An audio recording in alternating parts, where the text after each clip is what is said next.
ভ্যাপসা গরমকে আলবিদা জানাতে বঙ্গে ইতিমধ্যেই ঢুকতে শুরু করেছে বর্ষা। উত্তরবঙ্গে বর্ষার জেরে পরিস্থিতির অবনতি লক্ষ্য করা গেলেও দক্ষিণবঙ্গে এখনও সেইভাবে বৃষ্টিপাত শুরু হয়নি। বৃহস্পতিবার থেকে কলকাতা সহ পার্শ্ববর্তী জেলায় বিক্ষিপ্তভাবে বৃষ্টিপাত শুরু হয়েছে। যদিও বর্ষা ঢোকার আগেই প্রস্তুত কলকাতা পুরসভা। জমা জল থেকে বিদ্যুৎপৃষ্ট হয়ে মৃত্যুর ঘটনা ঘটেছে শহরে। সেই ঘটনার কথা মাথায় রেখে আগাম সতর্কতামূলক প্রস্তুতি নিতে শুরু করেছে কলকাতা পুরসভা। বিদ্যুতের খুঁটিগুলির রক্ষণাবেক্ষণ থেকে সতর্কতামূলক প্রচার শুরু করেছে পুরসভার বিদ্যুৎ দপ্তর। শহরে বর্ষা প্রায় চলে এলো, তারপরেই কিন্তু কলকাতা পুরসভার নতুন উদ্যোগ।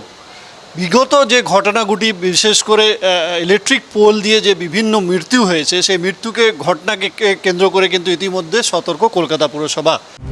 পুরসভার এই কর্মসূচির কথা সিএনকে একান্ত সাক্ষাৎকারে জানান পুরসভার আলো ও বিদ্যুৎ দপ্তরের মেয়র পরিষদ সন্দীপ রঞ্জন বক্সী।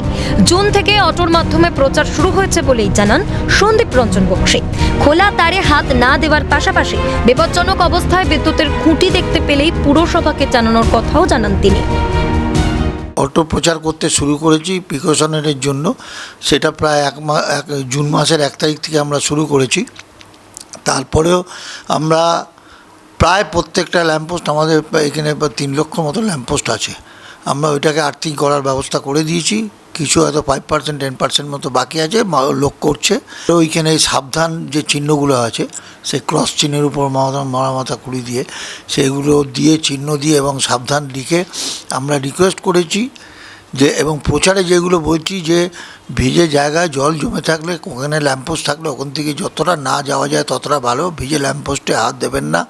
যেখানেই কোনো তারের কিছু খোলাখুলি থাকলে আমাদের ইমিডিয়েটলি ইনফর্ম করুন। ইলেকট্রিক্যাল ইঞ্জিনিয়াররা সব জায়গায় ঘুরে বেড়াচ্ছে এবং প্রত্যেকটা বড়োতেই আমরা স্পেশাল একটা টিম রেখেছি, 2 জন 3 জন 4 জন করে টিম রেখেছি। তারা যখন কোনো দুর্ঘটনা যদি ঘটে ইমিডিয়েটলি ইনফর্ম করলে আমরা সঙ্গে সঙ্গে ওখানে পৌঁছে যাব। তারপরে প্রত্যেকটা ইলেকট্রিক পোলে একটা সতর্কতার যে চিহ্ন থাকে, সেই চিহ্ন দেওয়া হচ্ছে, যাতে যেখানে জল জমে থাকে সেখানে যাতে কোনো মানুষ সেই ইলেকট্রিক পোলে হাত না দেয়, সেই ব্যবস্থাই কিন্তু করছে কলকাতা পুরসভা। ক্যামেরা কিশোরের সঙ্গে খালিদ জামাল, ক্যালকাটা নিউজ, কলকাতা।